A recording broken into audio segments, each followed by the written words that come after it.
امام حسین کے ساتھ امام حسین کے 4 بھائی تھے کربلا میں. کتنے؟ بول کے بتائیں. حضرت علی کے 4 بیٹے، عباس بن علی جن کو حضرت عباس کہا جاتا ہے نا، علمدار، یہ حضرت علی کی دوسری زوجہ میں سے. عباس بن علی بھی تھے اور ابو بکر بن علی بھی تھے، عمر بن علی بھی تھے، عثمان بن، یہ حضرت علی کے بچوں کے نام ہیں.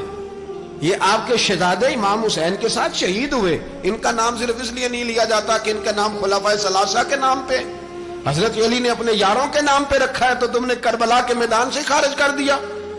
یہ تینوں شہزادے حضرت جناب سیدنا امام حسین کے ساتھ تھے، یہ بھی شہید ہوئے. حضرت جناب زینب امام حسین کی سگی بہن ہے. ان کے 2 بچے تھے، اون و محمد. جب امام حسین میدان میں جانے لگے تو جناب زینب بچوں سے کہنے لگی، نہ پہلے بھائی نہیں جائے گا، پہلے بھانجے جائیں گے. 2 بچے شہید ہوئے. حضرت قاسم بن حسن امام حسن کے بیٹے تھے.